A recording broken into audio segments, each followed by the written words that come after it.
Here I have an iPad mini 5th generation. This baby was released in 2021. It's now 2024 and you're trying to decide whether or not this iPad is still good enough and worth the money in 2024.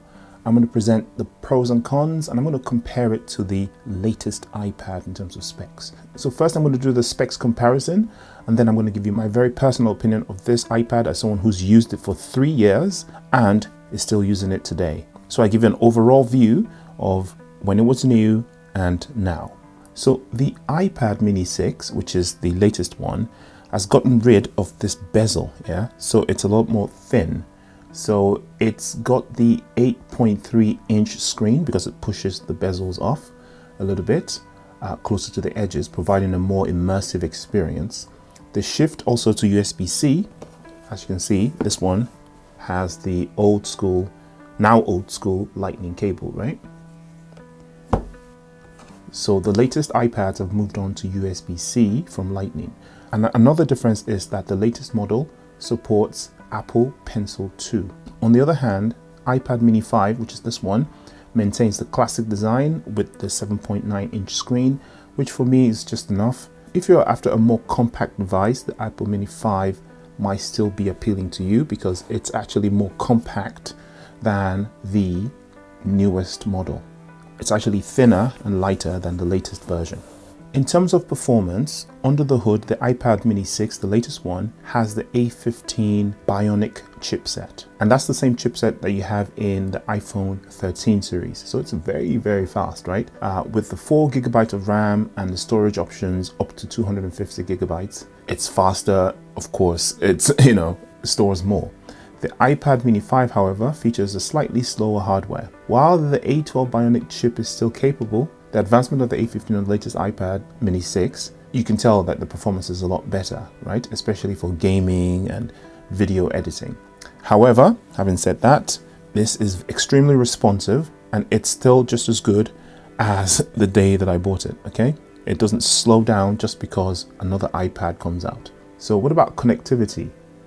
The iPad mini 6, the latest version, steps up its camera game. It's now a 12 megapixel front camera supporting center stage technology. I don't know if you've seen center stage technology. If you have a MacBook and you use continuity camera and other cameras, there's software in there that lets you do center stage. You can do that on the latest iPad. You can't do that on here, but if you've never heard of it, then what does it matter? And also that is useful for online presentations and particular types of videos. So if you're not a video editor, you're not a content creator, you don't do presentations online, then you don't care as much, right?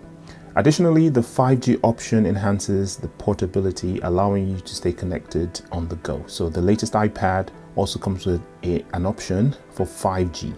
The iPad mini 5, this one, it's very functional. It lacks this camera advances and the 5G connectivity. But if you don't care about 5G connectivity and center stage, then that's the only advance over this one in terms of the camera. In terms of software, the iPad mini 5 runs the latest iOS software. The only difference is if it doesn't have the hardware for something, it just doesn't run it, right? So it doesn't run 5G connectivity, but the software runs it on the latest iPad mini, right? Obviously, the iPad mini 6 also supports the Apple Pencil 2 as aforementioned, offering a seamless and convenient way to, jot down notes. But as you can see, this is compatible with the original Apple Pencil, so that works just fine, okay? However, it's worth noting that the iPad mini 6 doesn't include the smart connector, requiring Bluetooth keyboards for productivity tasks. So it doesn't come with the benefit of some of the larger iPads. So if you need an external keyboard, just like this iPad mini here, you have to use a Bluetooth keyboard, okay? So that stays the same. In terms of battery life though, I think that the iPad mini 5 is actually better because it's doing fewer things than the iPad mini 6, the latest one. It doesn't have to deal with USB power and it doesn't have to fork out extra energy to handle the 5G signal and the more powerful battery. It's just doing less than the latest iPad, and I found that the battery performance of this iPad mini 5 5th generation is actually better. Obviously now after 3 years That's reduced somewhat, and I think I get about 75 to 80% of the performance I used to get when it was new 3 years on. So in terms of specs, obviously the iPad Mini 6, which was released in 2023, brings a fantastic new design, top-notch performance with the A15 Bionic chip, and it's improved the camera capabilities as well. But if you're on a budget though, then this iPad is more than enough in my opinion. Now, all the technicals aside, let's talk about real life, right? For me, this iPad I've used heavily in the last 3 years.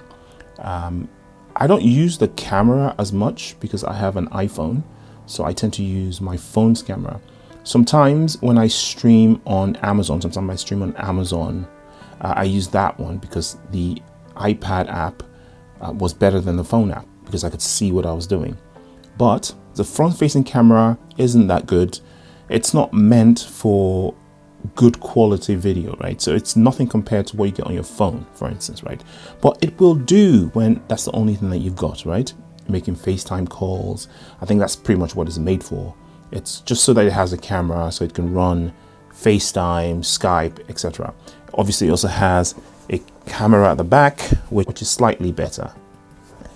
I've got here Safari, and this is a very heavy website, the Apple website.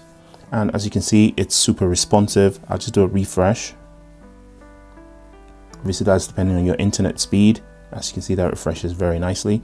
So, you know, it's still very, very, very responsive. Right, so this is the BBC website, as you can see.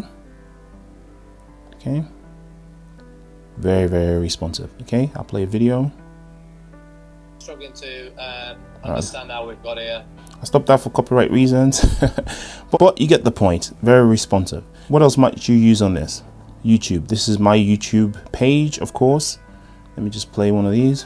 We're back again with another comparison. This time it's between Apple Music and... See? Everything loads really, really fast.